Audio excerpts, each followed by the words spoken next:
Joining me on the sofa today is Barry Ashworth, frontman from the Dub Pistols, talking about his Mucky Weekend festival in September and tonic music for mental health. Everybody, close the robbery!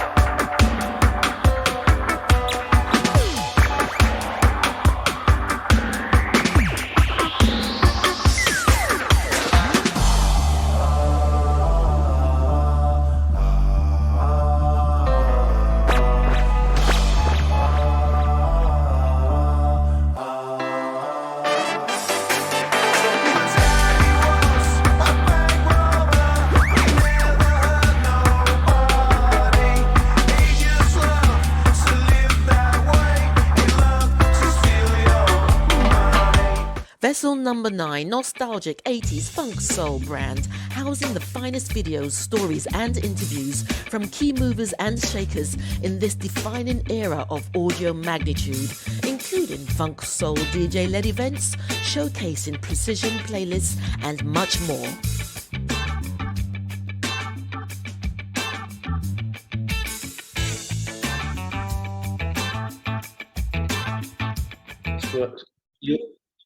Sorry? It's just the way you was looking. I was like, whose eyesight's worse, yours or mine? I know, no, because these are sponsored, right? These are sponsored, but then they don't have a lens in them. And no. They look really cute. So I'm trying to style it out like I can really see them. I should go and put my glasses on. I should go and put my shades on now. Oh, well, go because, you know, looking at what you're about, you are now, you know, you do things in an eclectic way. So why not have your sunglasses on for the interview? Give me a second. As luck would have it, is a pair I made earlier. Oh, yeah, cool. That's it. Yeah, now we're looking at. Now you're talking. Oh, right. Well, let me just color coded as well. Sorry? And we're color coded. We are. You're grey and white, and I'm black and white with a bit of grey in there. There you go. Okay, look. Okay, so now that we're color coded and, you know, all sorted. Yeah, now we're in the groove. Okay, so we're going to start this interview. So I usually start with, you know, on good morning, good evening, good afternoon, wherever you are across the globe. Welcome to On the Sofa with yours truly, Esther Austin. For today with me, I've got an interesting geezer, Barry Ashworth.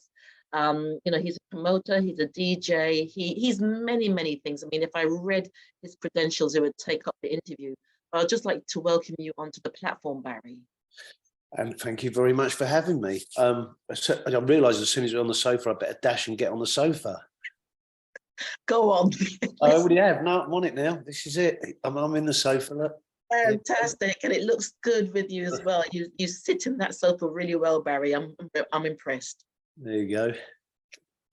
Okay, so what we're going to talk about today, you've got a weekender coming up, but also we're going to touch base on the tonic for music and mental health, which are really important.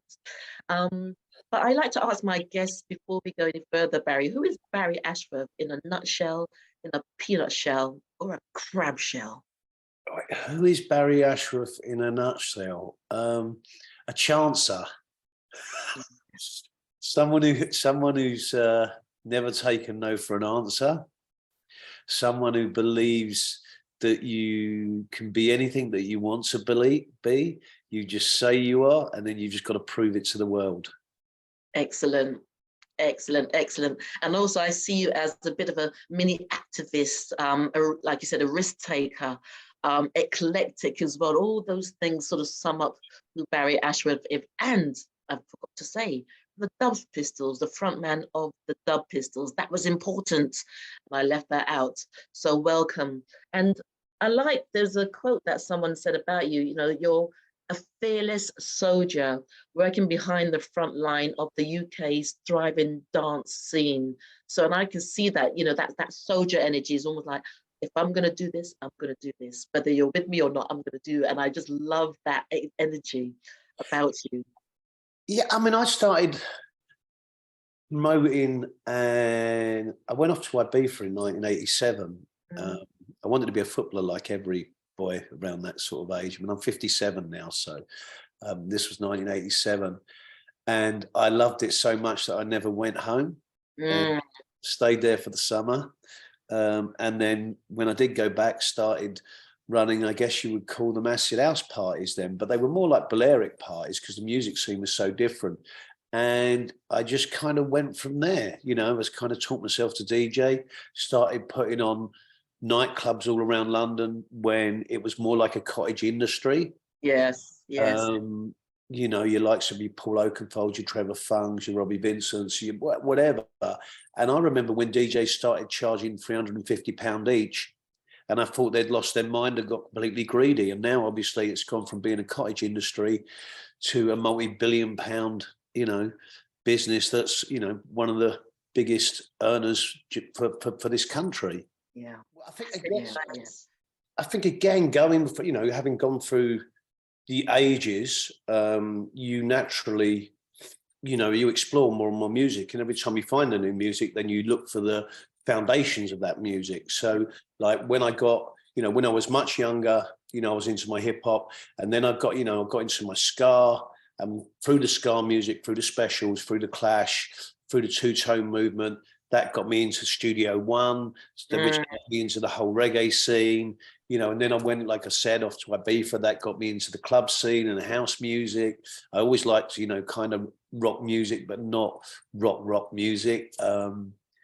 And it's just been a whole journey of, you know, evolution, but by every time it's evolved, then finding out the foundations of where that started. So that's a massive influence in my sound. And then really with, you know, so gone into the house sound, but always infused it with a reggae or a ska influence. You know, I've been lucky enough to work with Busta Rhymes, Gregory Isaacs, Horace Andy, Terry Hall, Lyndon Goldwyn, to, you know, just like, you know, so many different people. And really, I mean, you know, I can't even believe I'm actually here and we're even talking about these experiences, because it's just like, you know, I was just a chancer who just went for it. And that's great, because, you know, this sort of leads into, there's two sort of distinct, so you've got the festival coming up, the 8th and 9th of September, Mucky Weekend in Winchester. And I just love it. It says dress code, outer space theme. So, you know, being a chancer, but also it's just like you're just embracing everything, you know, come as you are, come as, you might see me there with my, I was at the Star Wars exhibition last week, so I might come as Brilliant. I think I've got a lightsaber behind me, actually, just over there. So we're in the same ballpark already. Yeah, I mean, last year we had a Western theme, so it was the good, the bad, and the mucky. This year it's the Mucky Way. Mucky Weekender is one of our biggest songs. I mean, it's not a commercial song, but it's really about a debauched weekend out that all of us have been through. Do you know what I mean? So it's kind of named after that song.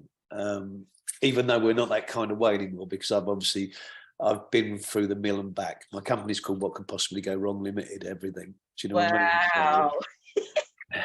Well, you know, it's part and parcel, which is why when we get on to talking about my involvement with Tonic, it will make sense.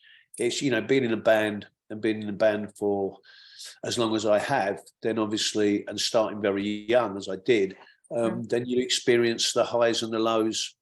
And, you know, and from it, you know, I guess, and I don't know if I'm allowed to say it on the show, but obviously substance and alcohol abuse, which do lead into the kind of mental, and, you know, and all the things, the journeys that you go through, part of being a musician, the highs, the lows, the late nights, the exhaustion, the rejection, you know, it all takes its toll, which is why I got involved with Tonic Music for mental health. So tell us a little bit more about what people are going to expect at the Mucky Weekender. And you've got a great lineup as always. So just share, you know, some of the lineup and what can people expect there.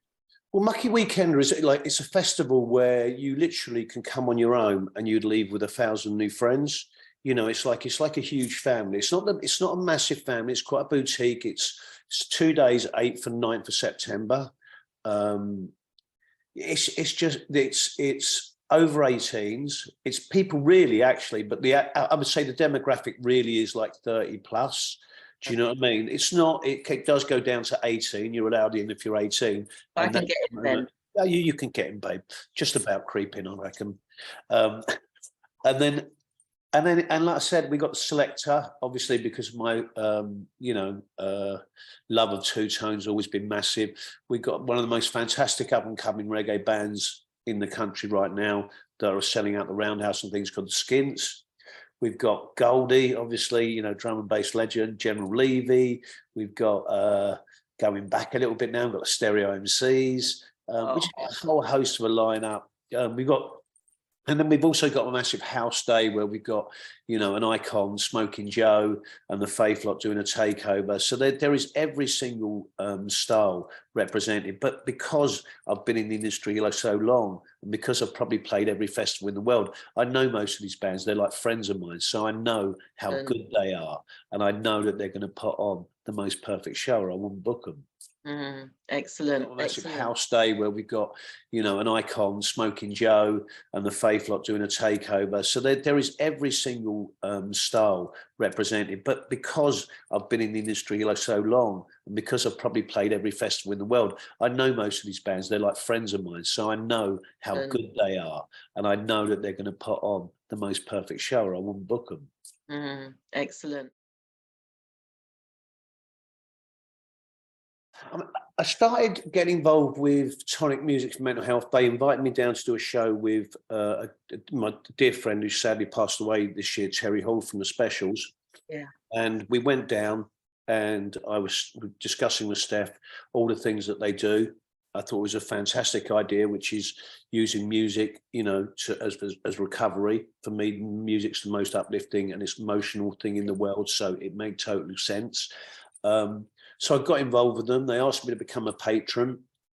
I mean, most of the things that I do is obviously fundraising, because obviously, you know, there's people who specialise in, you know, the psychotherapy and professional help. So what I do is raise money to basically let them and enable them to do what they need to do.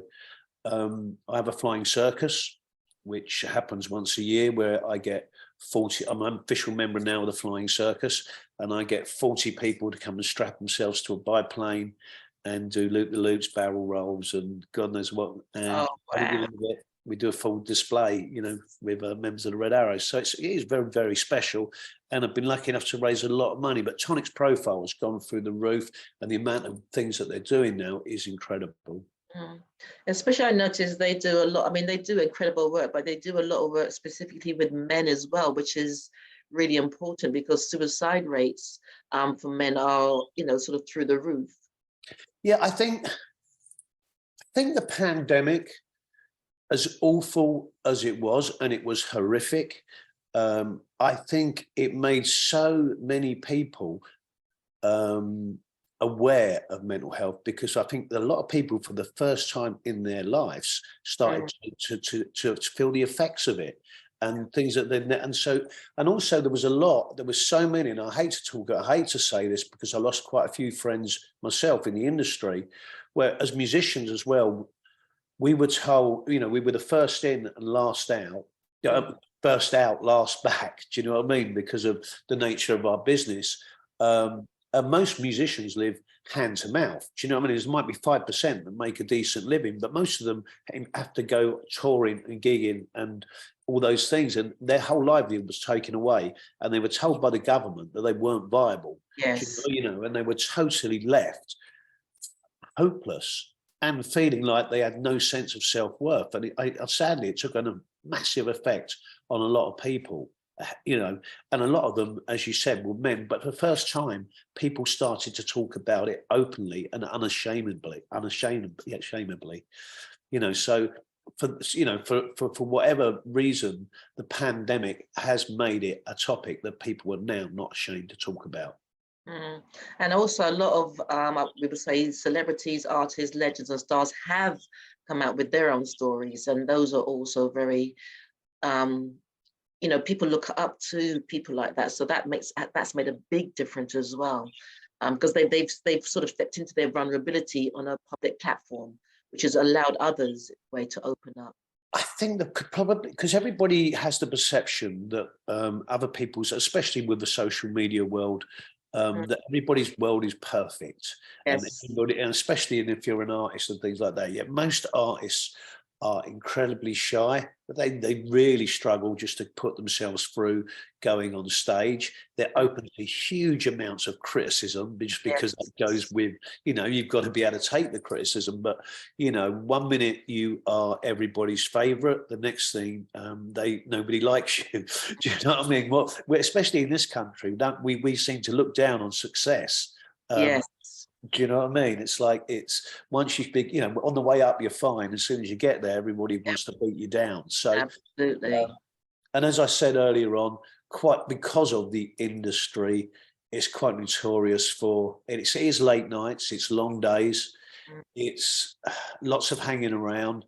And of course, historically, it's always been surrounded by substance abuse and alcohol abuse, which is just a perfect storm, you know, for everything to go wrong. And it does, and it comes crashing down. I've been there, done it, bought a t-shirt, survived it though. Excellent.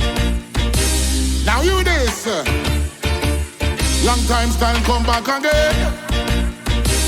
See, go and tell your friend. You see the music to me now, give it over. Bang diddling, diddling, diddling, dang. I say me now, give it over. Yes, I am. You see the music we are playing. I say me now, give it over. Bang diddling, diddling, diddling, badang, bading, bang diddling, say me now, give it over. Cause them your music, say me now, give it over. The Frontline, your new album out, Frontline. I think the same as most people in the entertainment industry, which is why the Conservatives hate us so much, is we're socialists. And people confuse socialism with communism. Do you know what I mean? It's like, no, totally different. All we believe in is equal rights for everyone. Right. Yes. Do you know what I mean? It's like, you know, racism, sexism, you know, any, you know, I'm just against anything. And I will stand up and speak out about whatever I feel is wrong. If something's being wronged, I will say it. And for me right now, you know, 13 years of Tory rule has been 13 years way too long. I think they're absolutely abhorrent. I think they cannot tell the truth if they tried. And yeah, it just really, really angers me. And I compare where we are now almost back to, say, like the time of punk and you know, and where it was a massive movement, you know, rising up against Thatcherism and that whole thing, you know. And so, and Frontline obviously began, you know, the Brixton riots was the Frontline, was Roughton Road. So that's my little nod to the cat back to that time, because that's where I felt like we are now. On the verge. On the what, sorry? On the verge. On the verge, yes. I feel there is, because people are under so much pressure now on many, many levels, from, you know, rising prices, this, that, and it's how do people keep hold of their humanity and live, not just exist with all these things coming at them? When you listen to them and you're talking about doctors and nurses and, well, just anybody having to go to food banks, and food banks being on the rise, and then, you know, you're getting politicians coming out saying, well, these people don't know how to, you know, look after their money. It's, no, you won't pay them, you know, the cost of, you know, you look at the amount of money and profit energy companies have profiteering. But, you know, being successful, making money isn't a profit. Making profit's not a problem. Profiteering is a problem. Yeah. You know what I mean? And people are profiteering off other people's misery. And it's just like that is, and the government won't even tax them for it. Do you know what I mean? It's like, you know, there is so much going wrong at the moment. The PPE scandal was just like that, just like absolutely blew my mind, you know. And there's no one really been held to account yet. And I guess that's where you come in with your music, with what you do. You're still making that, you're still holding the fort or the platform that supports people to have some sort of hope as well. And that's what music does. You know, we have to. Yeah. We have to. We have to all stand together. You know, united we stand, divided we fall. And whatever little platform, whatever little voice you've got to be heard. It's the same as if if you don't vote and then if you aren't happy with the system and you don't vote, you've got no one but yourself to blame. Your vote counts. So make that vote count. Go out and vote. He sounds like a politician now. But, I'm not I'm only telling you that, like, if you want change, you've got to make change. Yeah, we have to be the change that we want to see. So go out and do what you need to do. Absolutely, absolutely. And Barry, this has been, I've loved talking to you because I just love your mindset and your energy around things. So in winding down, what else would Barry like to share with the audience around, just what you're doing from the Weekender, from tonic music for mental health to, your upcoming album, live? If you want to get involved in my flying circus, if you want to come and strap yourself to a ring and raise some money for tonic music for mental health, then please just go to tonicmusic.co.uk, sign up, come and join me. It's a fantastic day. It will be one of the most thrilling things you've ever done in your life. I promise you, it will blow your mind. If you want to come to Mucky Weekend, it's 8th and 9th of September. Remember, just go to mucky-weekender.co.uk. If you fancy buying my album, please do. That would make me happy because, again, I'm not being funny, but if you played, this is a fact, right? If you played an album 3 times a day for 3 years, that would be worth 1 stream. So just think, when they're streaming, I think we get 0.00005 pence. See, it is literally, so there's nothing wrong with streaming. I appreciate that, that is where we are, but try and buy the physical copy. Whether it's an album, a signed CD, you will have something intrinsic to hold. You'll have a piece of artwork and you'll have a signed piece of vinyl. So whatever artist it is that you're supporting, just have that thought, because they're all being absolutely nailed. And if not, come and see a show. Excellent. I might come along as Batman, actually. Why not? And honestly, I've done skydiving. This year I did want to change it up a bit. I wanted to be a human cannonball. Okay. I wanted to be fired out of a cannon, but apparently they won't let me. So I'm going to stay with the flying circus. But yeah, please do come and join me. I'll come down with my cape. Barry, it's been a pleasure talking to you, and I hope to see you at one of your events or something that you're doing. So take care, all the best, and just keep plowing through that baton of hope for everybody. Thank you very much for having me on the show, Esther. All right, thank you. All right. Big love. Bye. Bye.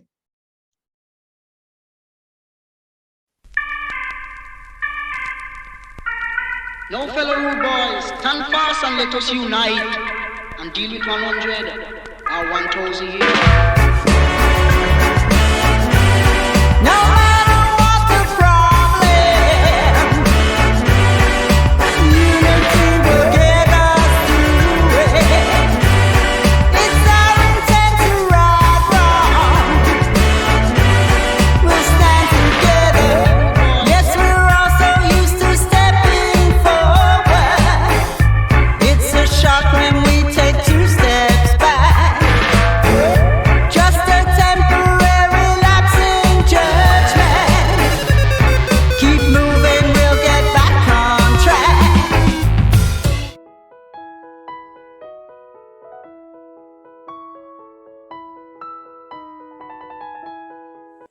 Good afternoon. My name is Tony Jazz. I'm a lifestyle manager and also a professional butler to one of the richest and wealthiest celebrities around the world. One of the services that I provide is a personal shopping experience here in London. And some of the things that we do, apart from shopping, is that I take you to places like this, which is called Japan House, where you can learn all about Japanese culture, and we're going to have an afternoon tea Japanese experience.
Frames worn by Esther Austin on the show today are sponsored by Run It First.